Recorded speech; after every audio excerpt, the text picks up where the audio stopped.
In a world of limitless opportunities and countless challenges, the choices we make manifest themselves into the very roads that guide us.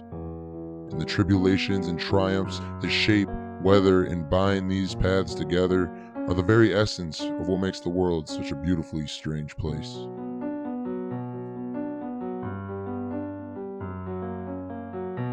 But we walk our path with no map, in search of answers that nobody has, simply hoping that we don't get lost along the way. So maybe just sharing our story of where we come from and the things that have guided us along the way can be enough to guide those lost in their own path. I'm Zach Bonanza, and this is the Lost Guidance Podcast.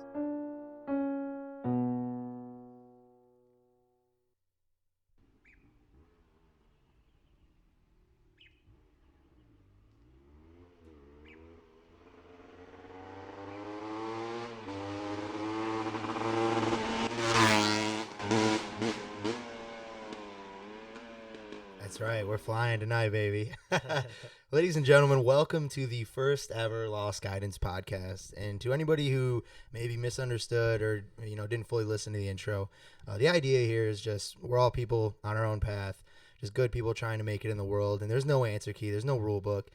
We just do what we can and we try to get by. And I feel that just in my experience with listening to different people and, gaining things from them, there are these universal truths that underlie the things that we go through, and there's certain aspects of our life that guide us through, good times, bad times, everything, And I think that's what really puts us on our path and gravitates us in a direction. It's the things we love, the things we do, the things that surround us. And, whether it be sports, art, music, entertainment, whatever, in today's instance, I wanted to have the underlying theme of how different sports can just enter our lives and really guide us through things. And I couldn't think of a better person than my buddy here, Matt Lewis, man. Thank you for coming on. First ever episode. Yeah, absolutely, man. I'm honored, truly. Thanks for having me. Yeah, I think it's going to be a really fun journey. I think, like I said, there's a lot to be gained just from hearing stories and knowing how other people got through. It's never going to be the same situation, but there are similar things that people go through. And sometimes, I've been in a situation where I'm a little bit lost, I'm a little bit down, and just hearing some motivational things, that's why people love these motivational speeches, like the ones you the ones you hear about, like Denzel and and all these like famous actors. People look to those people for guidance, just because there's someone who says something that means something to them. And I think anybody can do that. So I really like the idea of just having good people on and sharing stories. And so and like I said, I want this whole episode to underlie a kind of a theme, and that's how different sports guide us, and in this instance motocross. And I know you've been doing motocross since you were a young kid, and I know recently you had a bit of a travesty happen, and we can get into that if you'd like in a little bit. But I think it's really important for people to recognize that if you have something that stays with you from childhood till adulthood, and that's like a go-to fundamental rock underneath you, that's significant. And whether you're really conscious of that fact, it is something worth noticing. It's something that is guiding your life. When you get lost, you can always tune on a motorbike or, like fix something, and it gives you purpose almost. So why don't you start just by kind of explaining to anybody who doesn't already know your background and like how you got into motocross and how it became such a big part of your life. Yeah, taking her way back. All right, so yeah, it's a pretty simple story. That I was 4 years old when I got my first dirt bike. It was just before my 4th birthday, and there was a guy across the street who he was 10 years older than me. I'll say maybe 10, 12 years older. He was a teenage kid.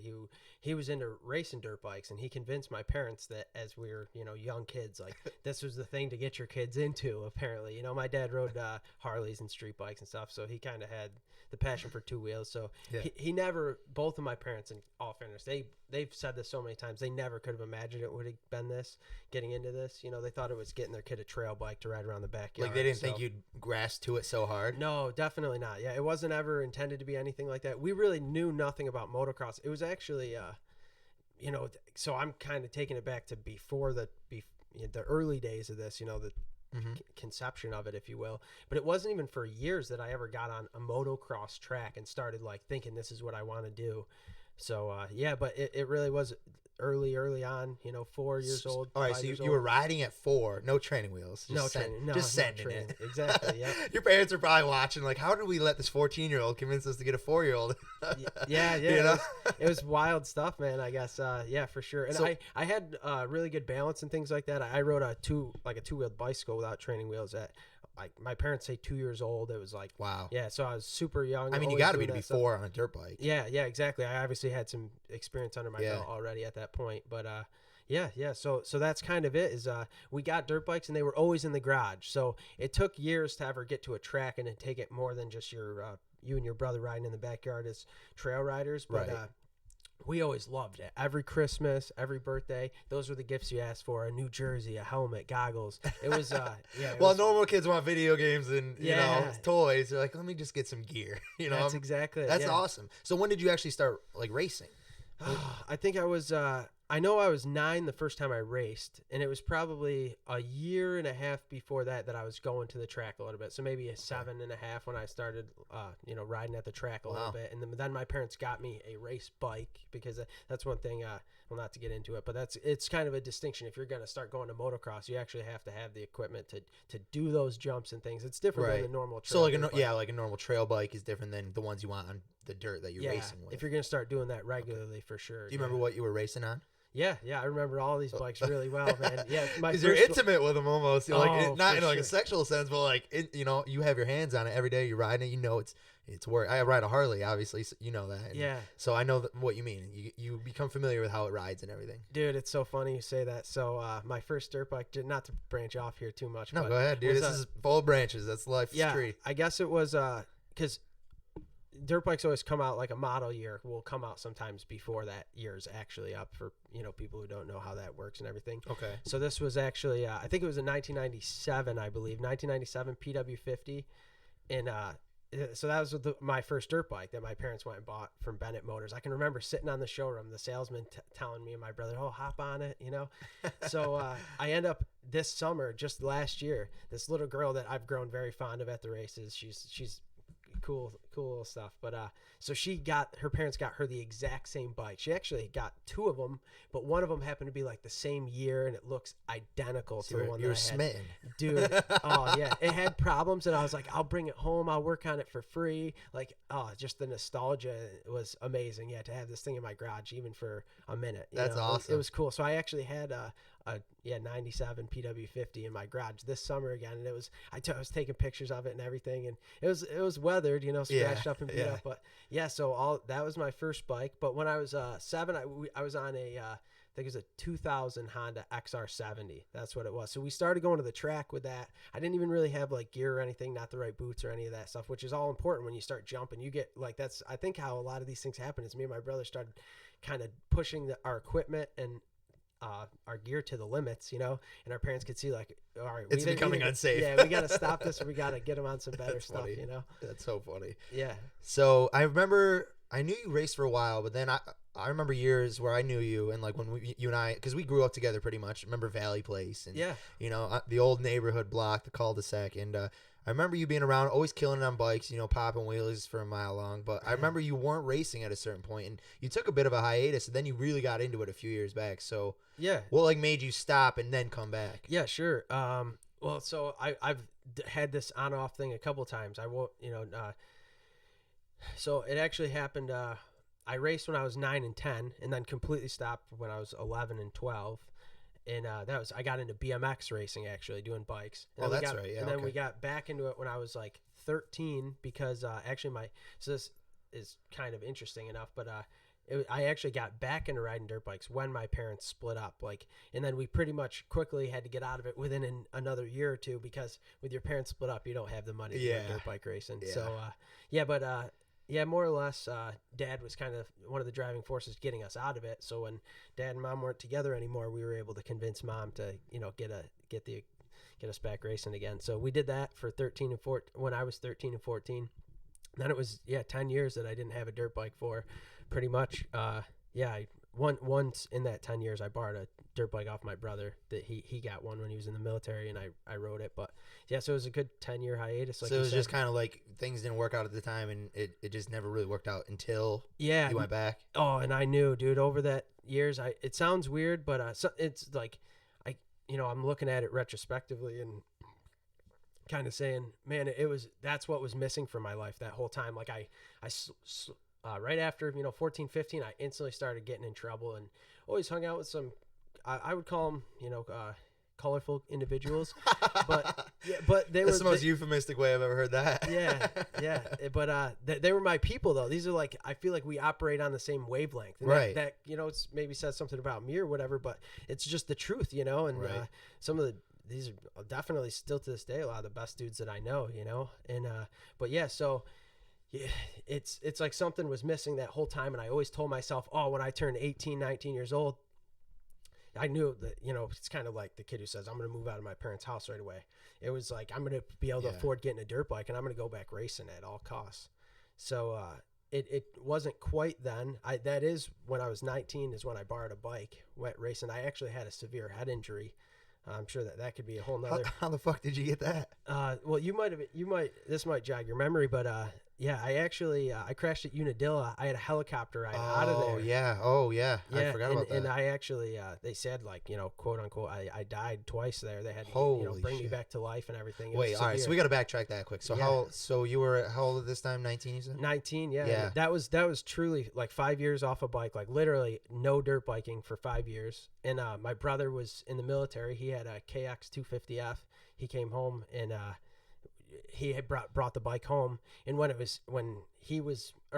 guess I had convinced him maybe a month or so before, even said, dude, I want to race your bike at Unadilla that's coming up. And I don't exactly remember how it went over, but he was generous enough to let me do it. And I practiced on it, I think twice, and I went out there just cold, like 5 years, no racing. Wow. And I actually it was so weird, I kind of got like a decent enough start, and that was almost like a bad thing, that happened. I was probably I wish that I don't know. I wish I was either right in the front or way in the back, something like that. Yeah. But I was probably, I'll say 10th or 12th or something like that.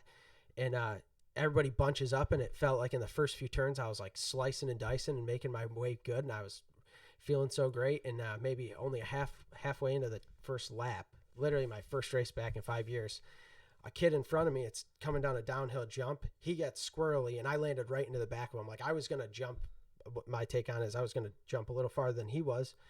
But when he landed, even though he was to my right, he got squirrely and came over to the left. And I was still in the air, committed, and I just landed right into the back of him and got ejected off the bike. And when I hit the ground, I was knocked out right away, but I was in the middle of the course with a full gate of 40 riders coming. I'm in, somewhere near 10th or something. So 30 more dudes coming. And I got ran over a bunch of times. So it was like a repetitive concussion. I was already out laying on the ground, and I was getting ran over and rolled down the hill. And everybody who was there, my brother actually being one of them, they could tell I instantly started having a seizure because of the impact was great enough. They said you could tell that my body was having a seizure. So Greg, you never do this. It's like, not to do this when you're a family that's been around racing. You don't jump over and run out on the track. But something just overtook my brother to do exactly that. He could tell that I was not getting up and having a seizure and in a bad way. Wow. So, yeah, he jumped out and ran right out there. And they actually did what's called like red flag in the race. They first lap, like called it, get everybody to go back to the gate, and they get to restart. But, yeah, that was a bad deal for sure. That's crazy, man, to have that, like, such a traumatic impact. And then people would be like, oh, that's when he ended. No. Oh, yeah. No, he did not. That's it, man. So the sport, it's kind of like a catch-22 with motocross. It's a love-hate. Everybody who's done it long enough, it knows it's not if, it's when. It's got to be one of the most dangerous, physical sports. And it sucks to say this, but the sport like eats its young. It's true. It's Inexperience. Oh my God, what a dangerous playing field. Like in football, you got to be groomed, or else you're not going to make it in. I mean, motocross, you could race a couple of local dirt tracks in your hometown and get into a big race, and like just it could eat you alive. I could definitely see that. Yeah, and it's like, it's such a thing, like a risk reward relationship. Like the good guys at it, like much better than myself. Like the fast guys, they take such big chances. Like every time, you're watching the kids battling for an expert class win. The money's on the line. They seriously are taking big chances, like one wrong move, and they're exactly like the last year alone. I broke my collarbone, my wrist, my femur, tibia, had knee surgery. Yeah. Okay. Yeah. That's I wanted literally- to get into that. Yeah. So no. And all right. So let's talk. Let's backtrack quick before Right. how, because like I said, people would have, anybody else probably would have otherwise said, "Fuck that sport. I'm not. That's crazy. I just got a multiple induced concussion. I seized up on a track. That's probably it for me." But you had the wherewithal in you and the tenacity to say, "I love this so much. It's ingrained in me since a child. You know, I got to get back on it." And you worked and you got back on it. And so what? When did you realize you wanted to come back after the first injury? And what kind of led to the major one that just happened? All right. Yeah, man, that's unpacking this all. It's gonna Dude, I'm I am gonna have to hit it fucking in a reverse couple different FedEx things. right now. Yeah. For sure. So, yeah. All right. Well, yeah. It was no.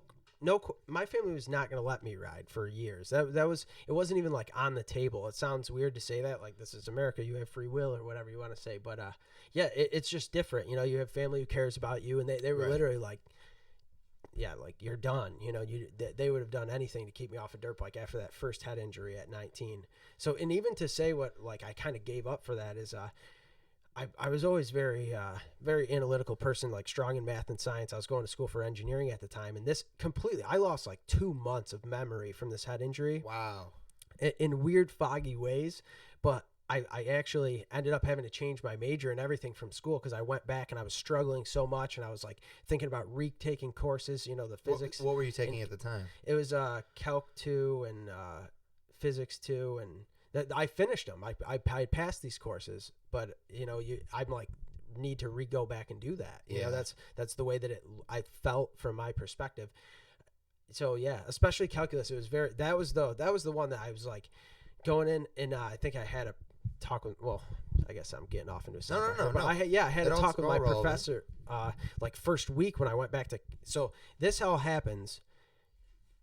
You have summer break, so this all happens right in the springtime, and then I have all summer anyways to, you know, do all sorts of killing brain cells anyways. So you come back, and I was like, man, what the hell? I felt like I didn't even see some of this. Like, I'm looking at like hieroglyphs on the chalkboard, or whiteboard, I guess. But yeah, so but I went the very first week. I think it might have even been the first day, and had a talk with this professor who he didn't know me, and he was like, dude, like, you don't remember this? And I had actually transferred schools, which is a problem too.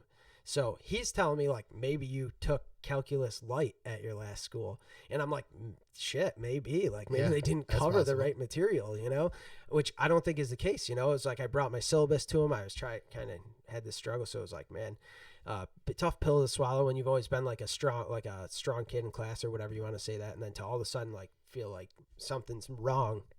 And yeah, after that day, I don't know if I actually lost some ability or just memory or what happened there, but some change happened from that crash. That was so I can see why your parents were saying, "Don't go back." Oh yeah, it's changed everything. Yeah, for sure. I think without that crash, my life would have been different. But I wouldn't change it for anything. I'll say that. Like, yeah, I don't regret the past or wish to shut the door on it, like they say. You know, you become a bigger person. Like, not only to go through the physical overcoming that, but like you said, you know, at that point you have to reanalyze everything. Like, do I fix my college? Do I go back and take these classes because I feel like I forgot them? Do I pick something else? What do I do? You know, so that's a trying time, man.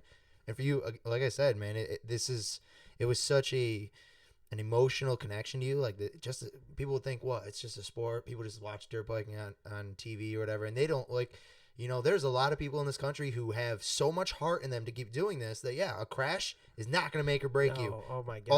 All those steps is not going to make and break you, you know, and that's amazing to me to see that you went back on the horse again. Yeah, absolutely. Yeah, my one friend, I was just texting him 2 days ago. He had ACL surgery last week he races dirt bikes and snow bikes alike. And so he was just saying, like, it's impossible to quit. And I think that's honestly the truth of it. It's almost like, you know, your brain pathways get fired a certain amount of times, and it's like they just seek that reward, you know, that or whatever you want to call that, kind of being pushed into the deep now. That's the way I explain racing to other people. Like, I truly don't know if a lot of people ever experienced this in their whole life. Like the feeling of that you get when you're on a motocross track, when you're on a gate. It's crazy. I know that sounds wild, but maybe some real high, I high wouldn't stakes know, athletes like or whatever.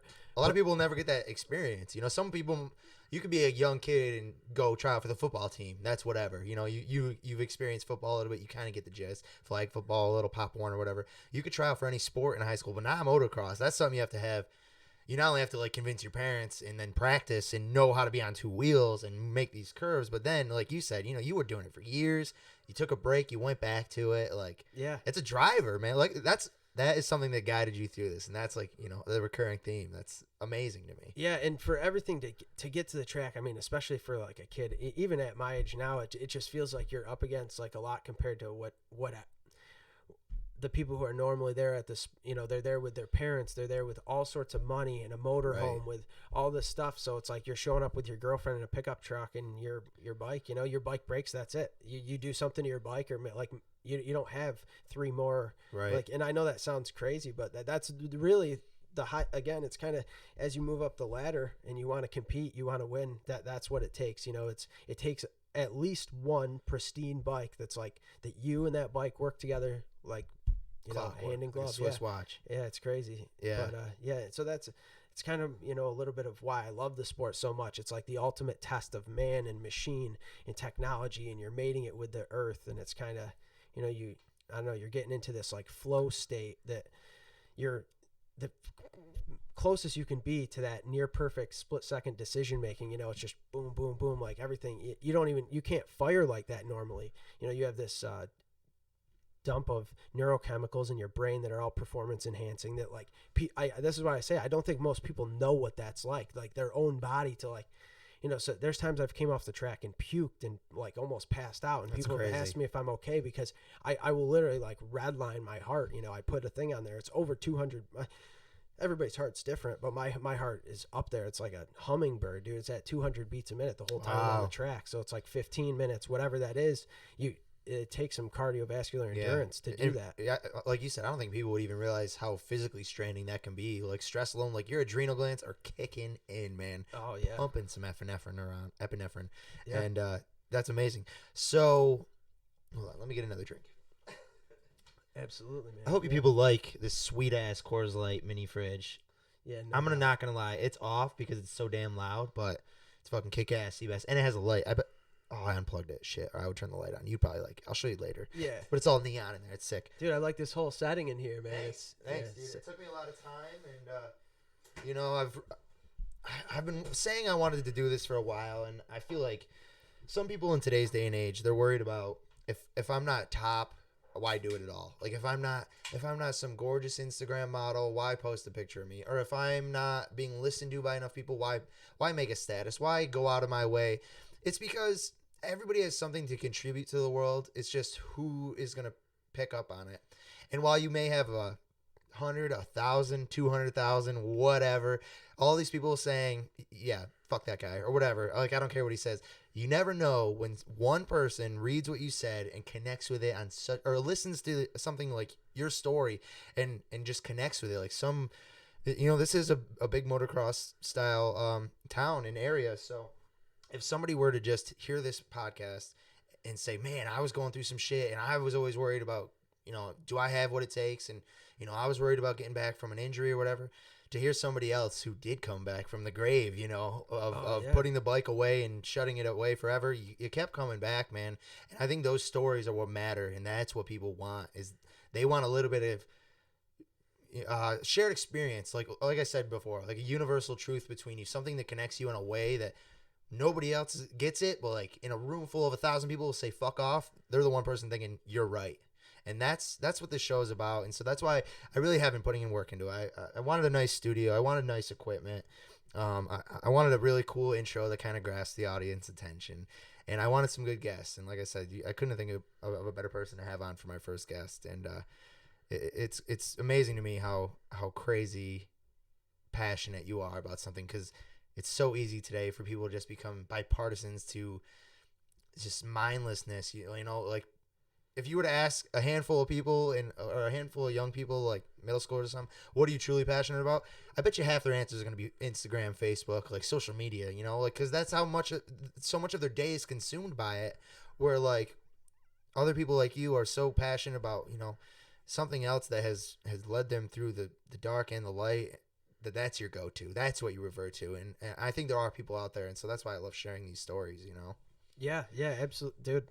Yeah, preach, brother. That's Yeah. I feel the was a same preacher way. moment. No, absolutely, man. Because that's what drives people like me, to be honest. You know, and I'll just tidbit here. I mean, a lot of people will know, but I'm sure people who listen to this that don't know. But yeah, I had some, you know, part of my story is just that I had some substance abuse issues, and the way that I came back from that, you know, I was at a dark place, and I honestly, not to say like you thought that you were the worst one or whatever, but it's like, how do you come back from this when you're in that position? And in the way that I did was really eventually by seeing other people that did what you just said, you know, that they're telling their story, they're sharing their experience, strength, and hope with me, saying, dude, this is where I was. This is what happened. This is what life's like now. And it's like, holy shit. Right. These people, they hit you in the feels. You know, it's so raw. It's so real. You can relate on such a deep level. You thought, man, you were the first person to think these crazy thoughts, to fucking cry in your car every day or whatever weird shit that you go through. You know, It's you're amazing. not the first person, dude. You're not at all. Like people,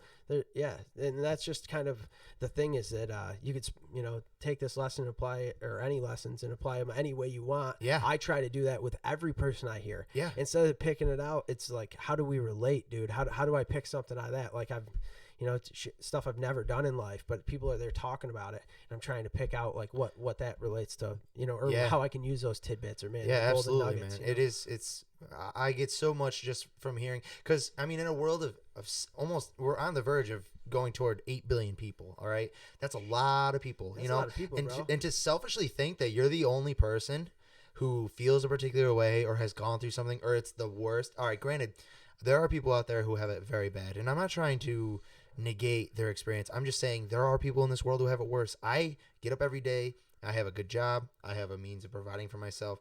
I know it's not that bad, but there are things I struggle with, and I know there are people out there who have also struggled, and I can relate to their level of issues. And there are people who have deeper issues, and they relate with deeper people on a deeper level. And it's not to try and, you're not trying to rank anybody's particular experience or what they're going through, but to think that it's unfixable, you're the only one to think, oh, why listen to this? What good is it going to do me? Why do this? What good is it going to do me?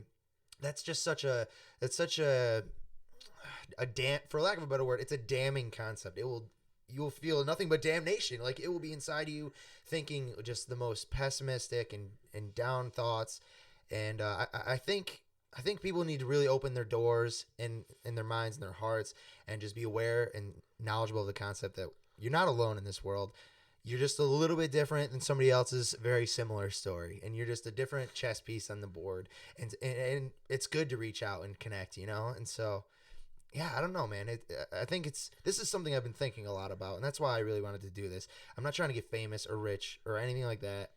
I think it's important that people know there are other people out there who have similar, different, crazier, better, worse stories, and they're worth listening to, because you never know. Like you said, you never know what little tidbit you're going to get out of that. It's amazing. It's amazing.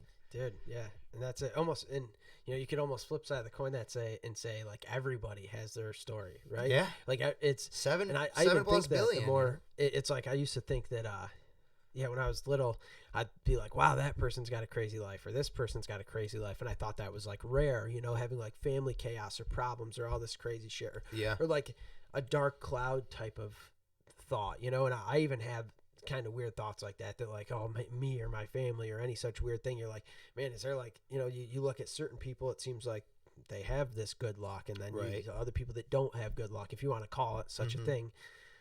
But I don't know. I just I don't know. Yeah, Branch we out. got I don't want to tangent too much with yeah. that. Yeah. So I do want to go back to so at this time you're 19, 20, you're in college, you've just recovered from your very traumatic brain injury. Yeah. And you're debating on whether or not to go back, change your major. And then at what point did you realize you want to do it again? Because that was a couple years back now. Oh yeah, Because you're a yeah, few for years sure. older. But, Yeah, so that was 2011 when that happened. So okay, so what made you realize you're coming back? Matty Lou, round 3. yeah. Oh man. So I could just put that in a Rocky poster right here with the Italian or the Roman numerals below it, and it'd be a fucking saga that'd sell millions. I'm I telling know, you, dude. Yeah, You, that's how. put in the second one, you got a brain injury, and the third one, he comes back again. It's a fucking roundabout story. I love Yeah, it. yeah. When is this kid gonna quit? I mean, take him out on a stretcher. But yeah, dude. So oh man. Well, I guess I mean the thought's always been there. You know, I felt like you feel like you got dealt a bad hand or whatever. You know, it's like kind of call it. You know, my own will getting the best of me, going out there and pushing my limits when I really, who knows? Maybe I do think about this. I've thought about that crash so much because it's weird. I have I remember up to right before it, you know, and I've replayed that in my head so many times. And it's really like, I just never had the comfort in my stomach of like how it all went down, you know, but I guess my comfort to go back to racing was I just thought like, man, my race awareness wasn't there. And I don't think it's, you know, my lack of skill or God's doesn't want me on a dirt bike or any such crazy thing. It's just a racing situation and kind of got the best of me, you know, statistical chances. Like, sorry, you were the 1 in a million dude that happened to, but that's what happened to you, you know? And you got to get back on the horse. So then I hear these things. It's so weird, but like every time you hear like a quote about, you know, passion or having stuff in your life or how stuff has meaning to you, through that whole time, you know, it's just slowly beating me down and wearing away at me. You know, I'm just a person like that, like a deep thinker, dude. I lose sleep about the stupidest stuff that somebody I don't even know said to me on the street. I can relate to that. So yeah, I'm just, there are many sleepless nights of thinking, you know, that dirt biking was the thing, man. I wish you know, it was situationally different, but the whole time it was definitely the most important to get an education and to like further my life, I guess, if you want us to call it that. Yeah. And if I ever wanted to go back to racing, I wouldn't have been able to do that. You know, I would have had to like get a full-time job and call my education quits and just be working to race, you know? So I decided not to do that and to, you know, do the responsible thing, if you want to call it that. Yeah.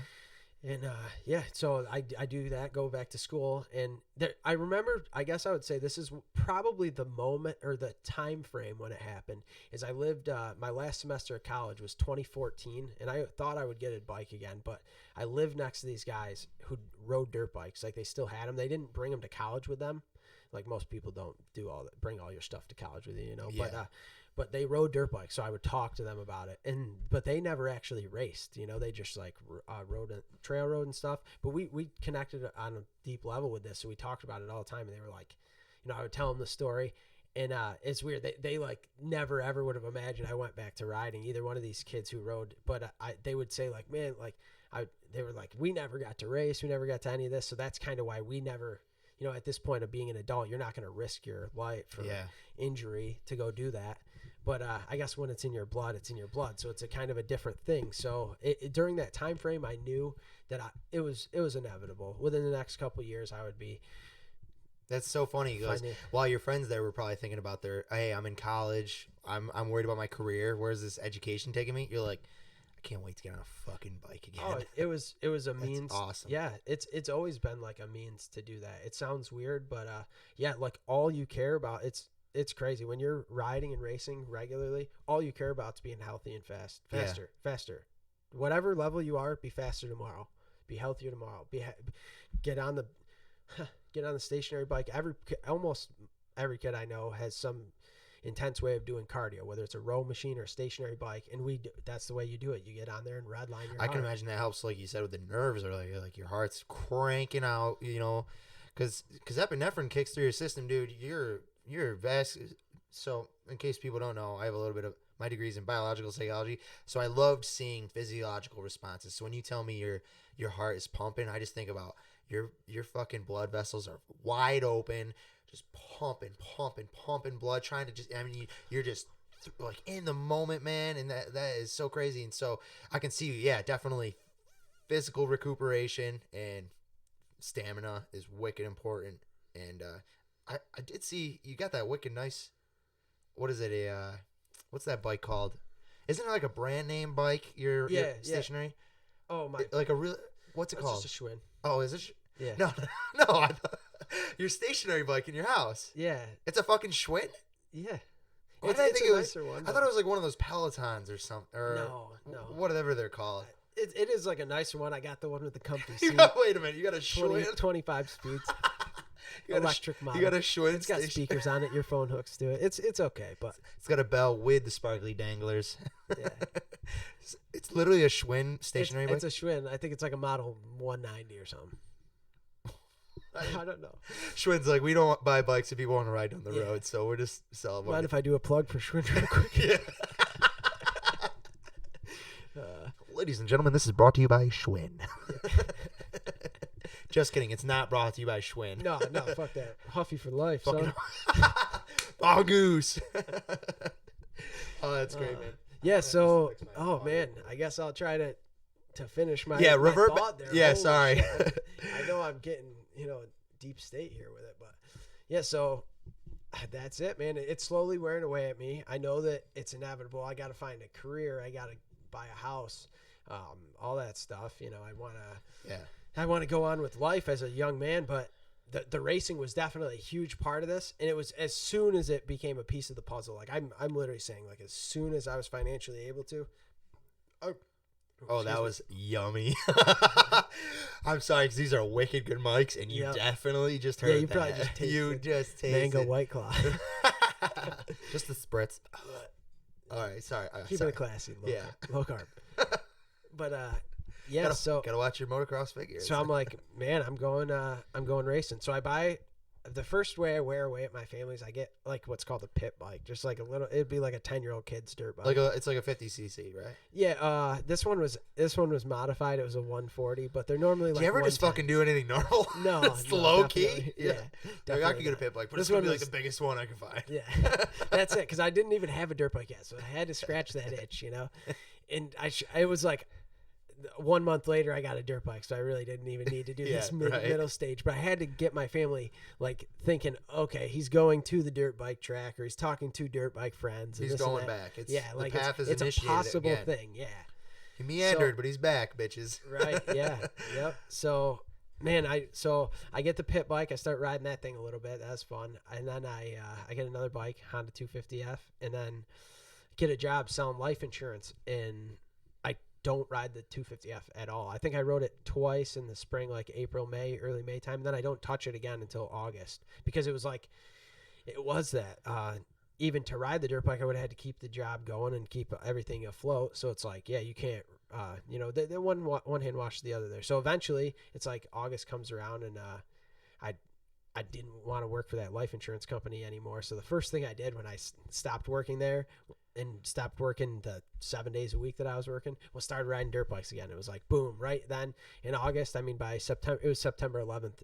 Interestingly enough, that year, 2016 was my first race back. And, but yeah, so it was August to September. I had like 1 month, but I rode a ton in that 1 month, like, And you felt comfortable. 15, 20 times. Yeah. And I went out and, So how many times did it take of you riding again, finally, before you're like, I'm going to race? One. to know that I was To going to know race that you wanted to again. race, and it was going to be Yeah, soon. that was another part of the thing of I'll even call it like the lie, partial lie to myself. I actually believed this for a little bit, that I was just gonna get into riding dirt bikes and not race. when I was like, this will be like it'll maybe be enough. If only past you could watch this episode. I know, seriously. Yeah, see the writing on the wall with this one. But Yeah.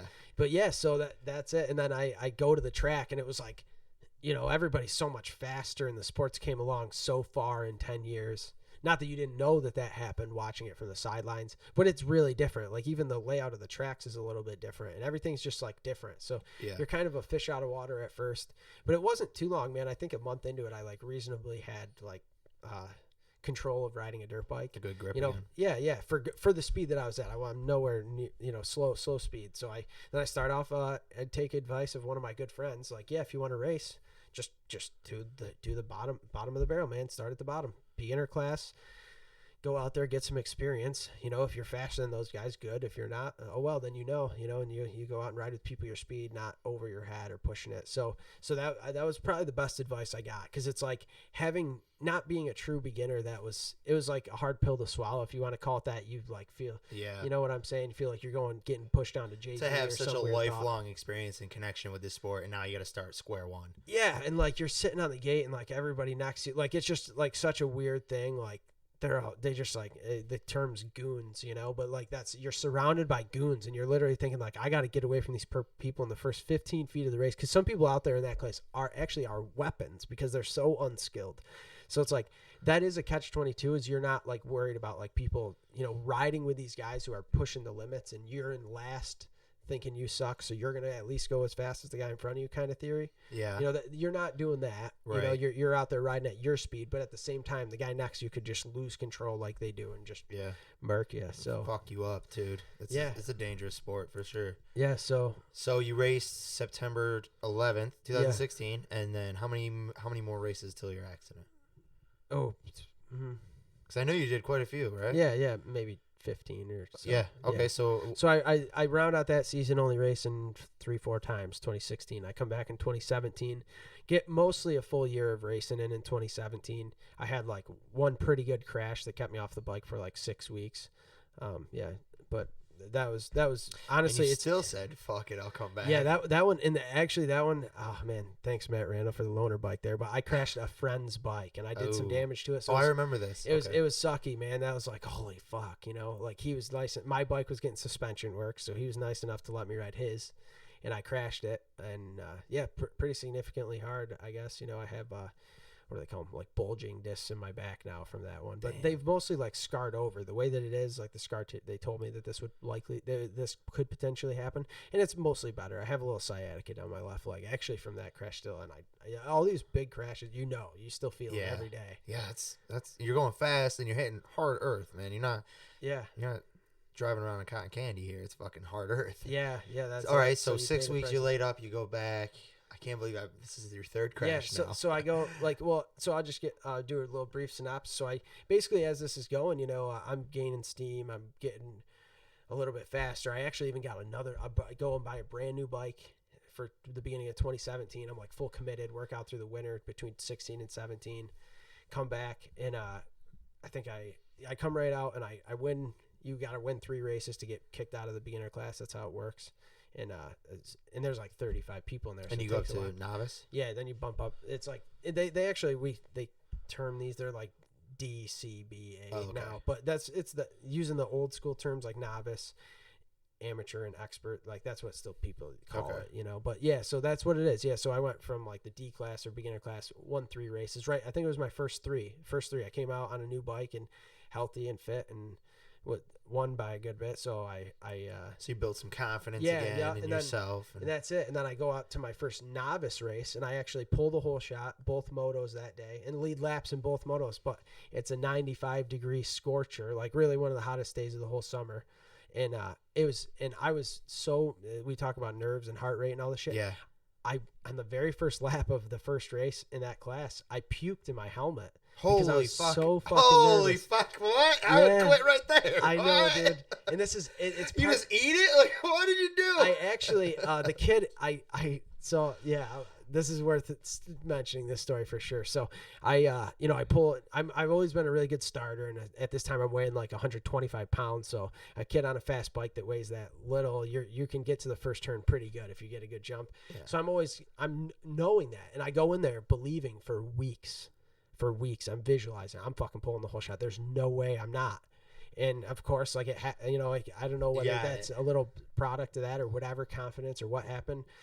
Maybe it is just everything related. So I get there, and probably halfway through the lap, you get like a breather. There's like a long straightaway where you're just shifting gears and just pinning it. And so this is at Thornwood. You're kind of heading up into the back section for racers, but so I'm heading up and down that straightaway, and I instantly can like feel that I'm gonna puke, dude. My stomach's knotted up, And I was just so nervous, and I pounded a bunch of water on the gate and everything, and I'm not breathing right. My heart rate's at 200, and you're getting that adrenaline surge and everything. So I'm like, holy fuck. And I'm like not pulling over for anything, dude. I'm not even I was still going ham. Absolutely just going as fast as I can. I held the lead till I think it was like the 4th time I puked. I'm puking. And, a little close, I think. That's all. Yep. So you fucking puked right in your helmet. Yeah. And what'd you do? Eat it? It was like really watery, foamy puke. I just let it run all down the front of it. Fucking sick. Yeah, I'm savage. But that is heart. That's heart, dude. Oh, dude, there's fucking heart. Dude, there's zero question. I remember this kid too. He tried to clean me out, and he was screaming bloody murder. Like when he went to pass me, I went from first to third from this puking incident, and I'm going down a straightaway, literally turning my head to the side and puking, like not even watching where I'm going, just going wild, man. And the kid behind me, he was like getting sprayed by my puke. Oh, dude. He told me afterwards, he was like, "What the fuck?" So. Yeah, so that's so fucking disgusting. Isn't it crazy? He's probably ripping tear off some puke out of him and shit. You were spraying. Yeah. You were drive-by puking this dude behind you. Yeah. He was like, oh, I can just picture this guy. What the hell? Yeah, so it didn't take him too long. It was probably only 3-4 corners, a couple straightaways, and he I'm making poor race decisions, and he instantly gets me. That is block great. passes me in one turn, and because I'm trying to kind of run the next kid who block passes me completely intentionally tries to clean me out and take me out, and he's screaming bloody murder, and that's the kid who told me that I was spraying puke behind me. So disgusting. So I was like, Jesus. So that happens, dude. And and that's kind of the story. So I go up to novice, and I actually end up 3rd behind those two. They're good enough, and I'm like, holy shit, that's legit, Yeah. So I'm like, I'm making a run through novice. I want to just do 1 year in novice, hopefully be healthy enough, and maybe make it my way into the next class, So yeah, sorry I got off there. All right, but so that's like 2017. That's kind of what happens. I end up going through there. I turned 25 years old. You can race this plus 25 AM class. I'm with a bunch of faster, better guys. They're not as young. They don't really take you out for they're not taking out. Everybody's got to go to work. Everybody just wants to win and be healthy. Yeah. So then that kind of brings you to I guess 2018 here, or end of 2017. I broke my collarbone pretty bad. It was in 4 spots actually, and I got like 8 plates and 14 screws in there now holding there together. Wow. So that was right in October, and I'm like, dying all winter kind of to redeem myself from that crash. And I came out, only got to ride 4 or 5 times, and that's when the bad crash happened in beginning of 2018 May. Okay. May so I remember this. You what was it? You hit a jump and you landed bad, right? Yeah. It's it's again kind of a racing incident. It's similar to the crash that really got me in 2011, in the sense that I was going to make a pass on this kid, and should we get into the story like this? Yeah, I'll dive right into it. You're on your 4th crash, and everybody who's listening this far in has just said, holy fuck, he's still racing? He just broke his collar. How many plates? 8 plates? 12 screws? Well, how many? Yeah, 8 plates and 14 screws in my shoulder. What the fuck? And that is heart. That's why I wanted you on, man. That's heart. All right, yeah. Let's get into it. I gotta dry these palms. Damn, dude. I know what you're saying. Yeah. This is crazy. So I'm at this race, and it's at my favorite track, and it's a gnarly track, high voltage hills. There's just massive jumps, and it's a huge wide open sand track that you're flying the whole time. You're just using all the power of your bike. That you can't do that anywhere. Be just wide open screaming like a highway. You can at this track. It's awesome. And it's like a video game is the only way I describe it to people who haven't been there. It's like the closest thing to like a video games track. So you're riding there, and I get like a first turn pile up, you would call it. It actually wasn't me who crashed, but the kid crashed right in front of me. And the way that he crashed, like I was trying to sneak around the inside of him, and he crashed up against, like, there's a little embankment there. So I was actually like pinned more or less. Like I couldn't ride over him. I stopped, he got his bike up, and then I kind of went past. And so I'm coming from, 24th or whatever it was that day, from the last, making my way up. And this is the last lap, and all race long, it's like, I don't know, 4 or 5 lapper, I guess it is, depending on if they count that first bit of the lap. But so there's a couple sections where when you're that I was doing plus 25 AM and race in the novice class still. In the novice class, there's like tricks that you could pull out of your sleeve that you just know the other guy, most of the people, maybe the kid who wins or the kid who gets second might be doing it, but you're like, oh, if I'm jumping this triple and get a run at it, I'll definitely be making bunches of time, passing people every lap there. So I have these spots on the track picked out, and I'm intentionally always putting myself in good track position, I'll call it, to have a good line at these. So I know as I'm coming through, I got this one triple on the in section that I'm jumping and nobody else is jumping. And the way that when you triple, you make up so much ground on people. I'm making passes in bunches every lap there, and but as you get up through the field, as you could imagine, everybody's faster and more skilled. So it's like where, you might only you're making up less ground on every guy, but you're still know where your fast spots are. So I'm like thinking that this kid in front of me is not going to pull the trigger on this triple. I'm going to triple right past him. So a triple, in case anybody doesn't know, is it's like a 3-part berm, right? Yeah. Yep. Exactly. Like 3 mounds of dirt basically. Yeah. And you'd go right off the takeoff of the first one and over to the landing of the third one. Yeah. So instead of having to, go up, down 3 times, you jump or double it, which most of them were doubling in, and then you kind of single off the second one, but it's and you can only, we'll say, I'll just make up speeds for the sake of example. If you could double in at 27 miles an hour, you can you triple at 50 miles an hour. It's like a drastic difference. Not all doubles and triples are like this, but this jump is like that. You have to brake check severely to double it, but to triple it, you're wide open, just like leaping, like, hucking it. So that's what I'm doing. And the other thing that happens, it's a big part of racing that, like I talk about racecraft, for people who don't know, it's like choosing lines on the track. So this isn't a highway you're riding on. Everything's holes and ruts and jumps and hooks. A rut gets like blown out, or a hook in it, or a kicker in it, and it's no good anymore. So it's like huge, just like it's carved out. Yeah, and that's the line you need to get your 2 tires in between around that curve. Exactly, or else you're gonna ruin your day quick. Yeah. So that's a big part of racing. So there's like a little clean real estate that I'm using to hit this jump. That's what I like to call it. But there's a part of the track that nobody else is going on. It's like the last 6 inches of the track, and as you could imagine, how that's like, you're sniping out spots, and you're going wide open, like I'm saying, trying to huck this jump off the last 6 inches to the right of a track. If you went 6 inches more, you literally would be off the track, not hitting a jump anymore. So you're like narrow window. So that's what I'm doing. This kid's in the middle of the track, and as I go to triple it, this is my take on it. I never got to talk to this kid or anything. I actually don't know who it was, but really? don't know him personally like that. Oh, but you know just another guy. You know who it was. Okay. Yeah.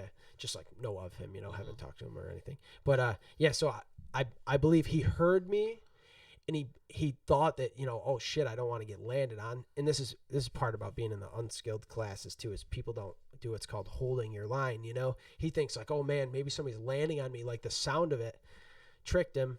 He thinks I'm coming on the left, and he moves to the right. So I'm on the right. I'm trying to pass him on the right, and he moved to the right because he doesn't know which way I'm coming. He thinks I'm on the left of him, so he moves to the right into me. So now I'm hucking this jump, and now I actually do have the decision. Do I land on this kid, which definitely would have been horrible for both of us? Or do I try to kind of like pull the bike over, land off the track actually? And when you're not on the closed course anymore, you don't know what's in grass. You don't know, like, are you hitting a rock? Are you running over this? Is there holes? Is there this? Yeah. Because this is like, they groom the track, but now what? You're about to go off into the deep with. Yeah. Exactly. Okay. So I take it you didn't hit the kid. I didn't hit the kid. No, I made the conscious choice. Like I thought I actually could have rode this out for sure. Right. I just realized. I'm sorry. I didn't mean to. I just realized you probably have been wondering why it's so quiet in your headset. It's because I was tweaking the wrong one this whole time. All right. Is it better? Yeah, it's good. All right. It's good anyway. No, it's good. All right. Yeah. So you missed this kid. It's just playing the odds of it. Pull. Think I'm even better off. I definitely don't want to hurt him. Right. But it's like you're hitting another bike too. Yeah. When you're like racing, I won't get too into it, but when you're racing, you don't think this past present thing. You're like literally in the deep now. You're not thinking. I like to say you're not thinking anything. You're so focused on the task at hand that it's like such split second decision making. You don't get to consciously think these things out. Your body just reacts. Yeah. It's instinct. And so that was it. My body like literally split second decides I'm better off for whatever reason to try to not land on the, to not like ride it out, to just maybe even bail or whatever. I kind of do this thought in my head. I do remember thinking bail, don't bail. That's how you have such quick reaction time that I literally thought bail. No, don't bail. Yeah, bail. No, don't bail. I went back and forth. And so I'm like landing on the ground, getting sketchy, and I'm instantly thinking like, okay, now do I bail? Like I'm on the ground, but you're still going super fast, whether it's 45 or whatever you're going. Like you're not going 10 miles an hour. No, it's fast. If you it's like jumping off a car at 45. How's that sound? Especially you're getting that whole momentum of you and your bike in the air, and you're now taking a curve with the gas down, and there you go. That's momentum at its finest. Yeah. So that's kind of it. Is I get like, I'm trying to more or less veer back on the track, but by being like landing half off the track, trying to veer on the track, I get swapping, what they call it. It's when your bike starts kicking side to side, like fishtailing, violently. And the way to solve that, you don't really you don't think this out, but you just know from being a rider, like the way that you try to correct that is actually wide open throttle. So it's like, then you're picking up speed going faster. Because it almost stopped that tire. Yeah, it will. Because instead of swapping, if you start accelerating and your tire grabs in a straight forward direction instead of swapping side to side, it will like straighten your bike out. So that just like natural reaction, basically. Why, like, grab a gear and hold it wide open, And that's what happened, and it actually ended, in my case, making it a lot worse because I'm not on like a close course that I can see the little bumps and the rocks and things under this grass. The grass is 10 inches higher or whatever on the side of a track. It's not like your lawn, it's a little higher off there. So you hit something? Yeah. I'm not even sure exactly what it was or whatever, but I'm swapping, and I actually still in this moment thinking that actually that there was another kid in front of the kid that I almost landed on.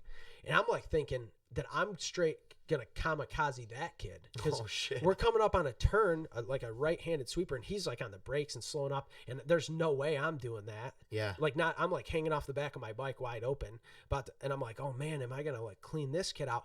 And I don't even get like that thought basically just barely crosses my mind, and I just get ejected off the bike and like straight up like front flip style. So I think I like hit a little like gully type thing, and it was just with my suspension loaded in the wrong direction, swapping. It was just like the perfect storm. That's crazy. So it launches me up off the bike, kind of catapult style, but the bike is still coming the same direction. I don't really get severely separated from it, which this ends up being the story of like my femur and the the leg injury is the bike ends up spearing me at the end of this crash. So I'm going like cartwheel style, fucking helicoptering down the track, and the bike's coming behind me doing the same thing. Damn. And when I like come to a stop, I break my wrist and my thumb and just some other shit. Your thumb, middle finger gets dislocated a bunch of different ways. Like, but not, it's, I honestly didn't even know about it. I fully would have gotten back on the dirt bike from that, and like, as soon as I hit the ground, boom, the bike spears me from behind. And that's like in the flipping action. So it just gets me just right. And it snaps your femur, and I'm told that it has to have like 2,200 pounds of force to break a femur of a guy my size that way. And such. Wow. 2,200 pounds of just metal and momentum. Yeah. So you ended up with. I'm not a physicist, by the way. That could be 23. I might have just fucked 1,000 volts of energy. Yeah. It could be to break his so legs. far off of that. I'm a caveman. Listen, my buddy Tony will break your legs for free. That's crazy. So I know you ended up. That was pretty bad. You ended up with a lot of plates and screws in your leg, right? Yeah. So that one, they put like a intramedullary nail in my femur. That's what they call it. It's like a rod. Everybody calls it a rod, but so I'll give everybody the explanation here. Basically what they do, this is super gross, by the way, they send like a little drill, it's all super technological. It's not like your dad's DeWalt drill, but they drill out the center of your femur bones. They slice up top on your butt cheek, and they drill out through the whole center of your femur bone, which mine was like 19 and a half inches long that they drilled out. Yeah, you're a pretty tall guy. Yeah, so they drill that all out, and then they literally hammer a titanium nail in the center of your bone. It's snapped in half. So wait a minute. Is that like in... It's inside still. I got a picture. No, I'm saying, do they do that by hand? How do you know it's straight? What's straight? Yeah, the fucking rod. Yeah, it's titanium and shit. I think it's like machined really well. But I'm saying, did he just hold it and tap it in, or was it like... Oh yeah. So am I stupid? No. I got you. Do they have to I be forgot. fed down in like a Yeah, mechanism? there's actually a little metal guide. They also put these slits in right next to it, right Okay. next to your 'Cause femur. that sounded There's like a metal guide wire too. Yeah, sorry. I guess I know a little bit more about the surgery. They put a little metal guide wire all the way down next to your femur, so it kind of whatever GPS wise or whatever gives it a little like guide off it. It knows to be 20 millimeters to the left or whatever it is. It uses that guide, which is in your leg as well during the surgery. I got scars from the inserts of these and such, but yeah, they use that. They hammer a nail all the way down in, and then they put a little 4-inch nail sideways into your hip, like it's like locking. They lock so that, because if they just did the vertical one, then your leg could actually spin it, like the broken part that's not healed up and connected yet. Like your leg could spin on it, And it would. So they have to like lock the nail in sideways too. So yeah, and then they put set screws in the bottom. So then there's screws in my knee and such. From Jesus Christ. Top of my knee, but like bottom of my femur, Man, so you're the bionic man, $6 million Matt. For sure, working up the cyborg status here. Yeah. So wow, man, what a journey! Like from a young kid to where you are now, and I know we hang out more and more recently. I'm happy to see that, but I know it's been a lot of rehabilitation and coming back from it. I can't believe I'm saying this. Do you see yourself racing again after all this? Yeah, I mean, racing or riding? It'll happen again eventually. You're fucking crazy, and I love it. Yeah. I love it, dude. Dude, it's so crazy. So, I mean, I could slice this pie a million ways, but that's it, man. I'm passionate. I'm blessed. I'm so lucky to have something in my life that I care this deeply about. It's so weird, but there's just like, the Matt Lewis while I'm racing and the Matt Lewis when I'm not racing is a different person. It really is. Like, I don't know what happens. I wish I could keep my mind right when I'm not. I would love to talk to a sports psychologist about some of this stuff sometimes, because it's like literally there's this deep-seated drive to be the best version of you every day when you're racing, like in all sorts of ways. Amanda even says, my girlfriend, for those of you who don't know, or fiance, I guess, she talks about how much, like, literally I'm like better to you her. are in trouble. Yeah. You just said my fiance, I guess. Oh, well, no, not. I'm not guessing. I know what you meant. I know. I'm just fucking I was with you. just I'm just guessing fucking that with it's you. an important distinction. Okay. It was my fiance, I guess. But yeah. So yeah, that's it, man. And everybody just like, I literally am a different person, man. Like a happier, better person. And it's silly, all this stuff like eating right or working out that comes along with it. But it's not that. I mean, you do it for the racing, but you do it all because you want to so badly. It's really weird. Like, yeah, that's awesome, man. It is so. It's almost ingrained in you, dude. And I like I said, it's seldom seen somebody this day and age having a passion like that, where you can go through all these. Yeah, you have all these great times and these awesome memories, and those overpower every bad time, every crash, every loss.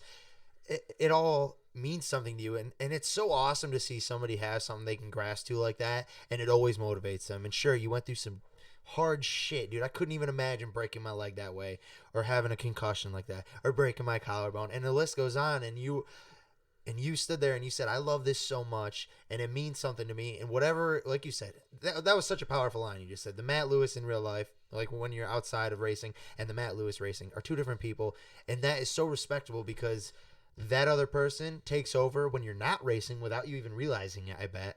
Or maybe you do. And he's the one who gets you on that bike in the morning to exercise, or gets you to eat the healthier option.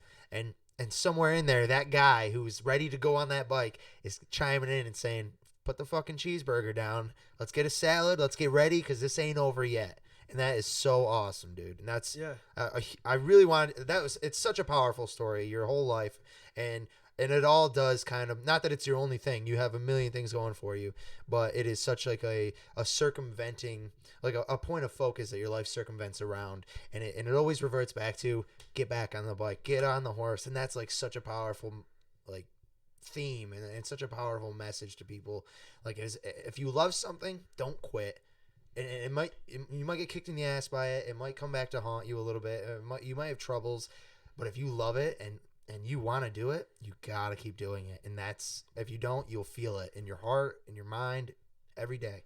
Yeah, absolutely, man. And I know I take this to like the nth degree. I'm even like giving a little watered down version of some of my beliefs on this one, because it really, so I'll even just spiral off quick too, because so yeah, I'll just divulge a little of myself here. So, you know, getting clean from my substance abuse issues, there's like this thought of it's like a higher power or a God thought that's kind of consistent in all the programs you go to or anything. It's like you need to find this like higher power, right? Yeah. And that was actually something I was like making them up. I'm a spiritual person, and for a while I was okay with not knowing what my higher power was, and I just kind of called it like I don't know what it is, you know. It's like I'm spiritual. I don't know whether that's Buddha or Allah or Jesus Christ or any such thing, you know. It's just, but you believe in something out there. Yeah, I did. Well, especially at this time I did. I've kind of, well, whatever. I won't get too spiritual on this, but but it's finding that higher power, and it's like I never had this motivating force that I felt like I could turn my problems over to, that I'm like, you know, could like have the want to drink and drug or to do horrible thing, you know, to cheat on your girlfriend or any such thing when you see a pretty girl. It's like it's so hard to describe how it takes it away, but I've always looked for something to take it away, I guess is what I'm saying. Like, it's like, how do you just turn your Excuse me.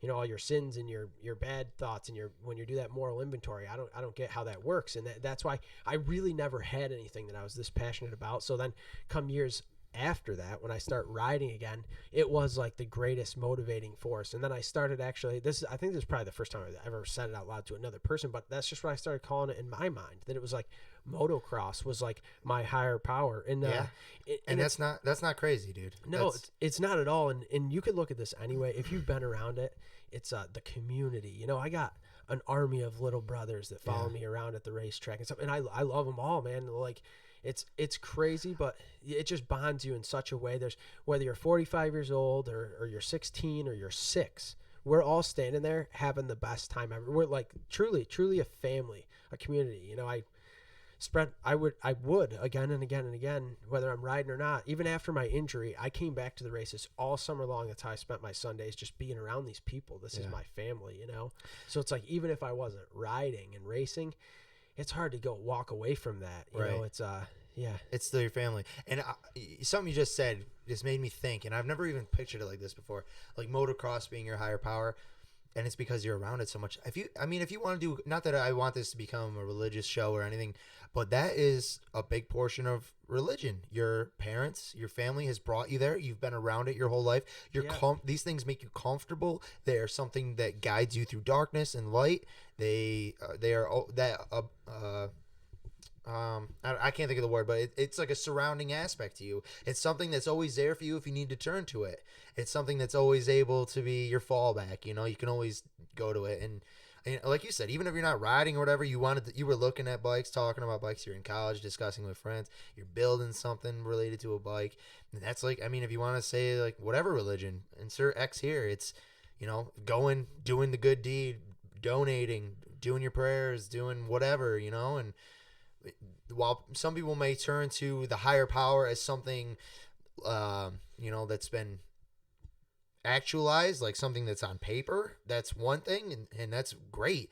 But for all those out there who believe in, like you said, a higher power, something that's guiding, you know, something in this world that means something to people, for you, it was motocross. And it can be anything for anyone, as long as it's something that keeps you going, you know, and gives you that promise of tomorrow is going to be a good day because of this. Yeah, exactly. I mean, it's all encompassing, man. It just gives you something to look forward to, I guess. You know, you just want a better tomorrow, you know, and longing for that. And it's like you just said, I guess it is in a way, it becomes its own little religion, you know, because like you say, there's or this is my take on, I should be careful saying that. This is somewhat of my take. Let's not. I mean, you can divulge whatever you want. I'm just saying. No, it's just somewhat of my take on religion. Is a lot of that. The value of religion is a lot of it is because of like the moral truths that it teaches you. You know, and that's why I could see the attraction of it all. You know, it teaches you like right from wrong, and it kind of gives you this guideline of how to behave and everything.